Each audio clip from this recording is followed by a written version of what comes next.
നമ്മൾ പെണ്ണുങ്ങളെ ദേഷ്യം മുഴുവൻ കാണിക്കണ എവിടെ? അടുക്കളയിലായിരിക്കും. സന്തോഷം വന്നാലും ദേഷ്യം വന്നാലും സങ്കടം വന്നാലും എല്ലാം നമ്മുടെ കിച്ചണിൽ അത് അറിയാൻ പറ്റില്ലേ? അതുപോലെ അവസ്ഥ കേട്ടോ. ഒരു മുണ്ടുണ്ടെങ്കിൽ തപ്പി നോക്കാൻ നിങ്ങൾ വിചാരിക്കുന്നുണ്ടാവില്ലേ? ഇത് ചട്ടിനി ഉണ്ടാക്കിയതാണ്, ഇതാണ് കോലം. അപ്പം നിങ്ങൾ വിചാരിക്കണോ എന്താ ഒത്തൊരുമാന്നല്ലേ?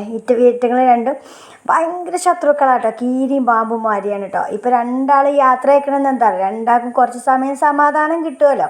അതാണ് ഇപ്പോൾ ഈ യാത്രയപ്പ് കേട്ടോ. രണ്ട് കീരിയും പാമ്പും പോലെ കേട്ടോ. അടിയാണ് ഫുള്ള് കേട്ടോ. സ്കൂളിൽ വിട്ട് വന്നാൽ പിന്നെ ഇത് സ്കൂളിലേക്കൊക്കെ പറഞ്ഞയച്ച് ഞാനിപ്പോൾ ഇത് ആറ്റി കുറുക്കി കുടിക്കാൻ പോണതേ ഹൃദയം നന്നാകല മരുന്നാന്ന് പറഞ്ഞാൽ നിങ്ങൾ വിശ്വസിക്കുമോ? അപ്പം ഞാനൊരു വീഡിയോയിൽ കണ്ടത് കേട്ടോ. കോഫി ഹൃദയത്തെ നന്നാക്കുന്നു കേട്ടോ. അപ്പോൾ പിന്നെ ഞാൻ വിചാരിച്ചു ആകെ ഒരു ഹൃദയമല്ലുള്ള ഹൃദയമല്ലേ നമ്മളാർക്കും പറ്റൂലല്ലോ. അതുകൊണ്ട് അത് നന്നാക്കാമെന്ന് ആദ്യം വിചാരിച്ചിട്ടോ. അപ്പോൾ ഇത് നോക്കണ്ട, ഇതിവിടെ ഇങ്ങനെ സ്ഥിരമുള്ളതാട്ടോ.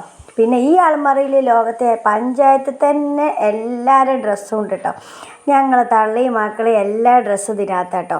ഇത് മടക്കി വെച്ചിട്ട് ഒതുക്കി വെച്ചിട്ട് ഒരു കാര്യമല്ല. ഒരാൾ വരും പിന്നെ അത് വലിച്ചിടും. പിന്നെ നമ്മൾ ഈ ജോലിക്ക് നിന്നാൽ നമുക്ക് തുണിക്കടയിൽ വല്ലതും ജോലിക്ക് പോകണതാണ് അതിലും നല്ലത് കേട്ടോ. അങ്ങനെ ആയതുകൊണ്ട് പിന്നെ ഞാൻ അത് മടക്കിയ കാണ്ടായി. പിന്നെ അങ്ങോട്ട് തിരിക, വലിക്കണോല് അങ്ങോട്ട് തിരിക, അത്ര തന്നെ കേട്ടോ. മടക്കിച്ചിട്ട് ഒരു കാര്യമില്ല. പിന്നെ അത് ഈ ഒരു കുരിപ്പിന് എത്ര കളി സാമാനം ഉണ്ടായിട്ടും കാര്യമില്ല. എൻ്റെ അടുക്കളയിലത്തെ പാത്രം കയ്യിലും കത്തി എല്ലാം ഇവന് കോളാട്ടോ. അപ്പോൾ ഇവൻ അങ്ങനെ ഒരു വഴിക്ക് പോകും കേട്ടോ. പിന്നെ നമ്മുടെ നാരങ്ങ കണ്ടോ, നാരങ്ങ അടിപൊളിയായിട്ട് ഉണ്ടായിട്ടുണ്ട്. ഒരു നാരങ്ങമാരുണ്ടെങ്കിൽ നമുക്ക് അടിപൊളിയായിട്ട് നാരങ്ങ ഉണ്ടാക്കാം. അസുഖങ്ങൾ വരാതിരിക്കട്ടെ. ആർക്കും അസുഖങ്ങൾ വന്നാൽ നമ്മുടെ പോക്കറ്റ് കാലിയാവും കേട്ടോ. അപ്പോൾ എൻ്റെ കാക്കുവിന് ഓരോ ചെറിയൊരു സർജറി വന്നിട്ടുള്ളൂ. പക്ഷെ ഒത്തിരി പൈസകളാണ് സർജറി കേട്ടോ.